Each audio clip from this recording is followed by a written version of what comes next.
walk this earth like a god. You scared? What? You scared? What? You scared? What? Kicking in the door, I make the bitches hit the floor for keys. Yeah. Travis Got it here, and I'm back with some more boxing. I know this video is titled Danny Garcia, but it's really kind of related to a lot of different things that's going on in the sport of boxing. So I'm gonna use Danny Garcia as my example because, you know, a lot of people was talking a lot of shit, and a lot of people don't know what the fuck they talking about. Now, a lot of people view Danny Garcia as a cherry picker, right? And they say he's ducking certain fights.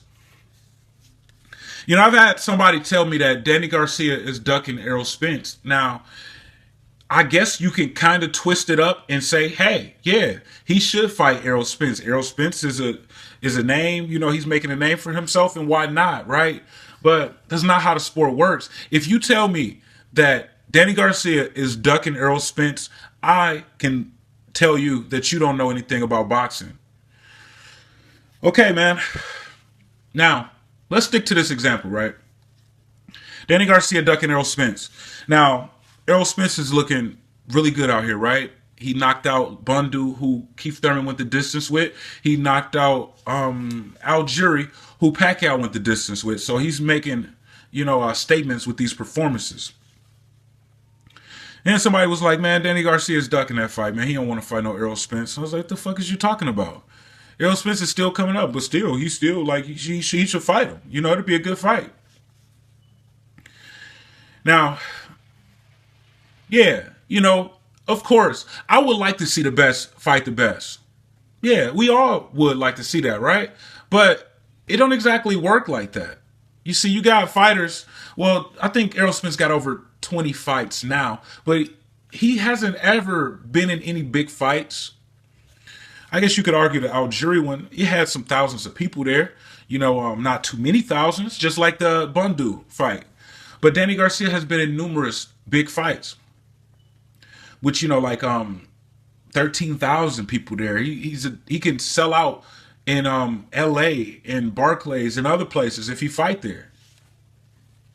So if you're telling me that Danny Garcia is ducking a fighter who isn't a draw yet, then you don't know shit about boxing. You see, like a lot of these people, like, man, you know, I didn't even want to talk about the Danny Garcia and the Berto shit because, you know, I see both sides. Now, the bottom line is the winner of the Victor Ortiz versus Andre Berto rematch was supposed to get a crack at Danny Garcia. That was supposed to have been the deal. So I expected Danny Garcia to go through with that fight. Andre Berto was pissed off that he didn't get a fight. Danny Garcia ain't really talking about boxing too much. You know, you don't even really see too many statements from him. And then, you know, people criticize the opponents that Danny Garcia choose to fight. Like, I think John Molina Jr. was rumored to be a possible opponent for Danny Garcia. And Sam Eggington or something from the UK was also a rumored opponent for Danny Garcia. Now, guess what? Danny Garcia can fight John Molina Jr., which is an obvious mismatch. Danny Garcia is going to outclass him, might even stop him. But if he don't stop him, then it's going to be like a clear-cut unanimous decision in Danny Garcia's favor, right? Danny Garcia can sell that fight out. He can sell it out. With no disrespect to Andre Berto, but can Andre Berto sell 12,000, 13,000 tickets to a John Molina Jr. fight? He can't do it. So, you know, a lot of these fighters, they want fights and shit, but they really need to build their own name up. You know, they need to build their brand. You see, Danny Garcia could fight whoever the fuck he want to fight and sell out. You know, selling tickets isn't a problem. And he could fight whoever he want to fight. All of these fighters, you know what I'm saying, chasing him around the country, begging for a fight. You know, they need to build their name up to the point where they could fight anybody and sell tickets, like Adrian Broner. You know, at this point, it's understood that, you know, Adrian Broner, if he take the wrong fight, he could lose, right? He's lost twice. But no matter who he fights, he could still sell a lot of fucking tickets. Broner has had like about 7 or 8 straight 7-figure paydays. No matter who he fight, John Molina Jr., Ashley Theopane, Khabib Al-Akbardiv, you name it. Carlos Molina, Emmanuel Taylor, all 7-figure paydays, all selling a shitload of tickets. He built his name up. You see what I'm saying? Where he could fight anybody. Y'all could talk shit about his opponents, but he's still selling tickets. This is business, man. Yeah, the best should fight the best. But this is business at the end of the day. And Danny Garcia, look, man, if he can make $1.5 million fighting John Molina Jr., and if he fight Berto, all he's gonna make is 1.5, then why would he take the harder fight? You know, when he can go and fight John Molina Jr. I mean, it's really, I mean, I ain't trying to excuse ducking, but at the same time, it's not really ducking. Like, you got people saying that, like, big draws, you know, people that's generating 2.5 million viewers and 13,000 tickets sold per fight. You saying that this fighter is ducking a fighter who could only sell 2,000 or 3,000 tickets per fight. See what I'm saying? Like Errol Spence or 4,000, whatever. You know, it's ridiculous. It's business, man. You know, you can look at all of these fighters, all of these fights. You know, if we, I mean, we could talk about Triple G and Canelo all day, but at the same time, Triple G, he got 843,000 viewers on HBO for his fight. Canelo got 18 million in Mexico. You know what I'm saying? Canelo sold 250,000 pay-per-view buys. I think it's more like 300,000, but you know, I'm just going with the lower end number. That was $16 million in pay-per-view revenue. You know, Triple G, with the help of Eddie Hearn and Kell Brooks, sold 500,000, but at $22 a pop, it was only $11 million in revenue. Not to mention the 51,000 tickets Canelo sold compared to the 19,000 Triple G sold. So, you know, when somebody's offering you, I'm going to pay you $10 million plus upside, he should take it. He should take it. You don't deserve no percentage of, like, my Mexican TV shit. You don't. You know, and I don't really deserve a percentage of your Kazakhstan shit. You know, so many examples I can give y'all, man. You know, it's like, who's this dude? Boo Boo Andre. Demetrius Andre. You know, some people saying that Canelo's ducking him. Like, where the fuck has he been at? Wasn't he inactive? Wasn't Boo Boo inactive because he was trying to sue Jay-Z? He probably lost. You know what I'm saying? Most likely. And now he's back to fight. You've been inactive. What, you had like one fight? Maybe two. I don't know. But I'm thinking one. But you was inactive for years. You know what I'm saying? Trying to sue your promoter. And now you back trying to fight. Ain't nobody ducking you. You ain't shit. You know, with all due respect, you know, he's a great fighter. He is a great fighter. And that'll be a hell of a fight for Canelo. Don't get me wrong. But you have to, like, work yourself up. You can't just, ain't nobody about to give shit to you. If that was the case, Keith Thurman would have fought Errol Spence. Keith Thurman had every reason to not fight Errol Spence, but he was just doing all of that talking. His reasoning for not fighting Errol Spence was pretty valid, right? Keith Thurman worked himself up. Errol Spence hadn't fought nobody. It wasn't no Algieri, no motherfucking Bundu, who is in the name, but, you know, Keith Thurman kind of made Bundu a name. And Errol Spence looked more impressive in that fight. But, you know, it's kind of hard to say that, you know, Keith Thurman was ducking Errol Spence. When Errol Spence was a prospect, a nobody, basically, you know what I'm saying, when you look at the sport of boxing. And then it was some motherfucker, I don't know if it was Tevin Farmer or some shit, I don't know if he's a lightweight. It was some random motherfucker that, and people were saying like Broner is ducking, or Barthélemy or some shit. Who the fuck? Where the fuck these people come from? And then people were saying like, oh, Broner is ducking this guy. I'm like, what the fuck? Nobody even know who this dude is, where he came from. What is you saying? What the fuck? I mean, if that's the case, yo, let me call out Broner. If Broner don't want to fight me, he ducking me. I don't deserve that fight. I ain't sold 0 tickets. You know what I'm saying? I ain't sold shit. But if Broner don't fight me, he ducking. This motherfuckers is like 10-0. That's for all bums trying to work their way up. If they call out a known fighter, a big name, if that big name don't fight them, then they ducking them. A lot of y'all motherfuckers need to learn the business side of boxing. I know it sucks. You know what I'm saying? That we don't always get the fights that we want to see.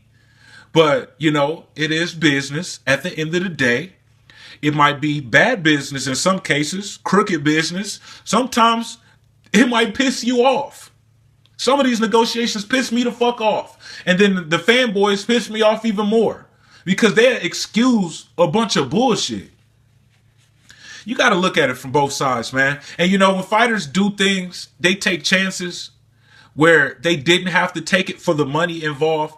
You know, I ain't got nothing but the utmost respect for them. Terrence Crawford and Keith Thurman are perfect examples. Keith Thurman made $1.4 million to fight Sean Porter. He made 1.5 to fight Robert Guerrero. And the Sean Porter fight was a far tougher fight for Keith Thurman. But he took that fight for less money to prove that, you know, he has heart. Terrence Crawford only made like 1.3 million to fight Victor Postal. But he only made like 1.2 million to fight Hank Lundy in a far easier fight. And Victor Postal was supposed to be a dangerous opponent. You know, Terrence Crawford outclassed him. But still, going into that fight, we didn't know how it was going to play out. He took that fight and he only got paid $100,000 more than the Hank Lundy fight. So, you know, you got to look at that shit, man. And you got to salute those fighters for taking those chances. Like, fuck the money. I'm going to prove that I got heart. I'm going to go into this fight like a G. I don't give a fuck. I ain't got no fear of nobody. You know what I'm saying? But most of the time, like, that shit don't really, that don't normally happen. Most time it's always a bunch of bullshit going on. You know what I'm saying? And like, I understand the bullshit. You know what I'm saying? I understand the game. I just don't like it.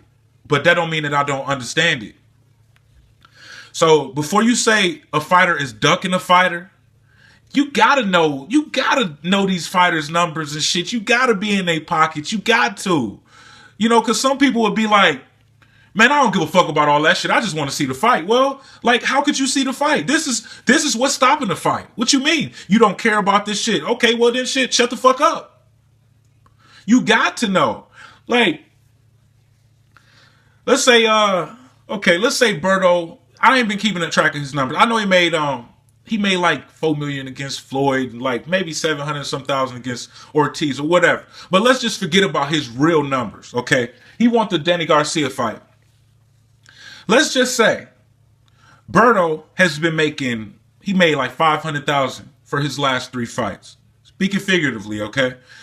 And Danny Garcia's like, look, man, you made 500,000 your last 3 fights. You know, I'll give you like 650,000 for that fight. And Berto was like, hold up, man. You know, damn, can I, you know, this is going to be a bigger fight than those last 3 fights that I had. So can I get more money than that? Was like, well, you don't get paid that much, man. And without me, it's not going to be no big fight, period. So I'm trying to offer you more money than you ever made before. So you can take it and you can get your highest payday, or you can leave it and I can move on and I'll still make the same type of payday that I was going to make, period, without you. And then, you know, some people would be like, oh, Danny Garcia's ducking. You know what I'm saying? But is Berto pricing himself out? You already being offered more than what you used to getting paid. I mean, it's something to think about, man. You know, and then people use bias with their different fighters. You know what I'm saying? They always flip the shit so they can defend a fighter that they like. Now, let's take some real life examples, right?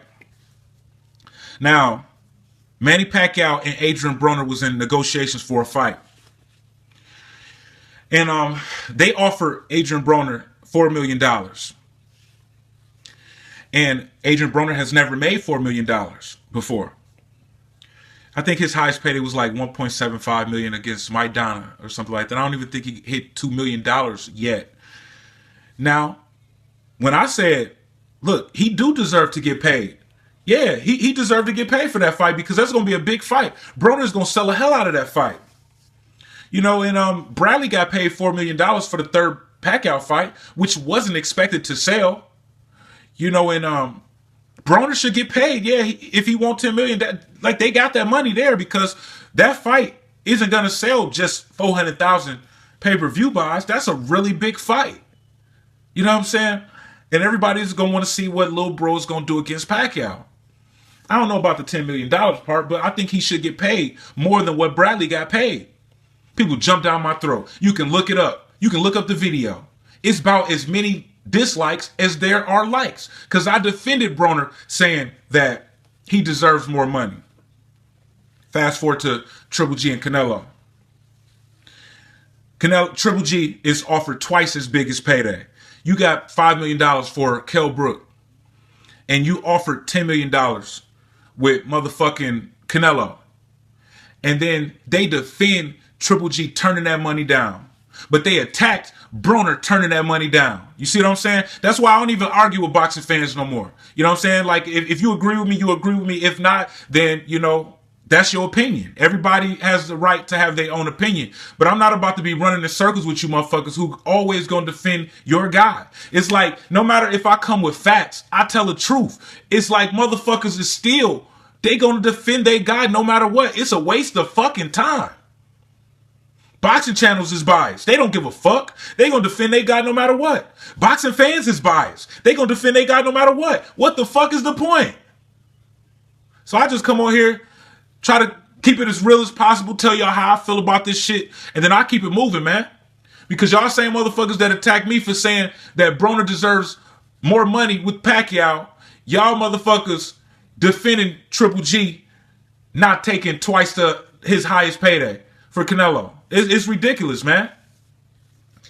So like I said before, man, at the end of the day, you know, before y'all start saying that fighters is ducking, you know, you got to know these motherfuckers' numbers. You know what I'm saying? So you can be able to judge for yourself. You know, regardless, like, we didn't get the fight. You know what I'm saying? Say if we want this fight, we want to see so-and-so fight so-and-so. Okay, the fight didn't happen, but you still want to know who's ducking that fight. You know what I'm saying? In order to know that, you got to know these motherfuckers' numbers, man, before you can make your decision. Otherwise, you'll never know who's at fault for a fight not being made. I'm Travis Gotti. Thank you for tuning in to Travis Gotti Boxing. Subscribe. I gotta quit fucking with you.